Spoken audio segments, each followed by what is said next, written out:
Jadi Pak Amin memang karena punya latar belakang juga sebagai rohaniawan di dalam bentuk yang lebih publik, dia mengerti bahwa ada energi publik yang tetap menuntut ada klarifikasi dan bahkan ada penghukuman terhadap peristiwa di kilometer 50. Kan dalam 2 bulan ini seolah kita lupakan itu.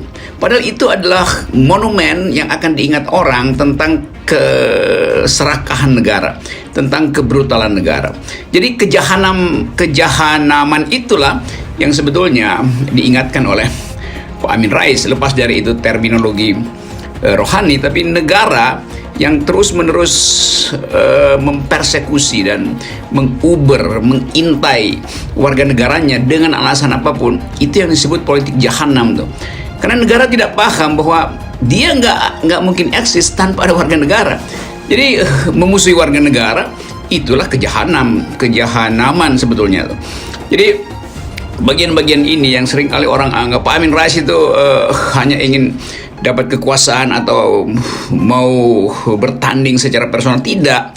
Di belakang pikiran Amin Rais ada pikiran negeri, ada pikiran bangsa yang berupaya untuk mengingatkan bahwa kesetaraan manusia itu harus betul-betul diajukan sebagai fondasi bangsa ini.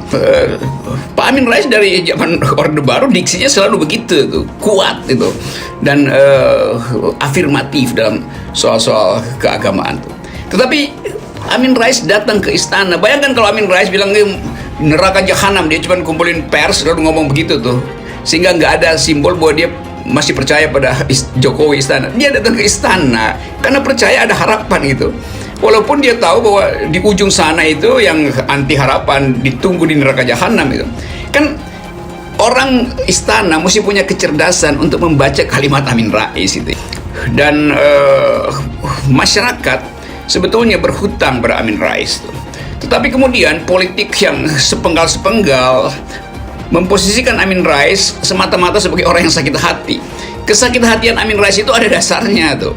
Jawaban Gibran Raka Buming usai tahu Amin Rais serukan bakal acak-acak Solo. Wali Kota Solo Gibran Raka Buming Raka. Wali Kota Solo Gibran Raka Buming Raka menanggapi cuitan salah seorang netizen terkait Ketua Majelis Suro Partai Umat Amin Rais yang ancam ingin mengacak-acak Solo. Sedikit membajindulkan, tingkah lucu Mbah Amin Rais ini mau acak-acak Solo terlihat sangar karena ingin tenar beliau tidak tahu kalau partainya nanti segera bubar, hehe, kata @le_brewok di Twitter.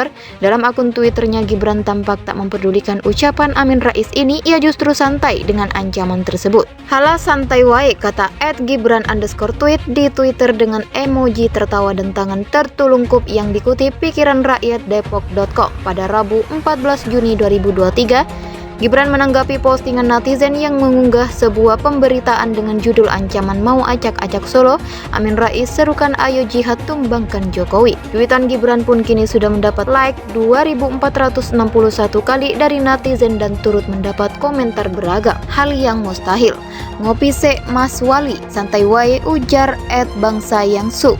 Aduh, zaman udah berbeda Pak, @rel Amin Rais, ketika Anda dulu menjabat Ketua MPR RI dan pendiri partai dan berjiwa reformasi, Anda cukup panutan. Kok sekarang jiwa Anda Pak Amin Rais seperti jiwa orang sakit? Seharusnya Anda mencontohkan sosok kenegarawan bukan brutal dan provokasi, kata @poltakjaba. Dari dulu ngerasa Akung satu ini agak lain. TT pertama kali lihat beliau di TV waktu itu kayaknya 2004, sekitar masa-masa pemilu.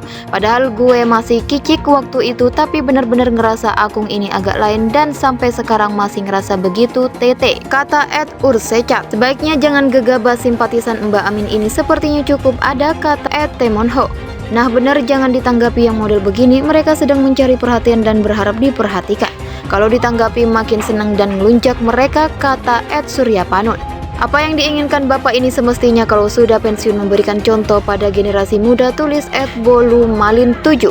Pak sudah Pak, nikmatin masa tua Bapak. Amin Rais dengan santai-santai saja Pak. Wakil Presiden Ma'ruf Amin menerima kunjungan Rais Aam pengurus besar Nahdlatul Ulama Kiai Haji Miftahul Akhyar di kediaman resmi Wapres Jalan Diponegoro nomor 2 Jakarta Pusat Senin 8 Mei 2023 sore. Silaturahmi dalam suasana Idul Fitri itu juga mendiskusikan isu keutamaan di tahun politik. Hal tersebut diungkapkan staf khusus Wapres bidang komunikasi dan informasi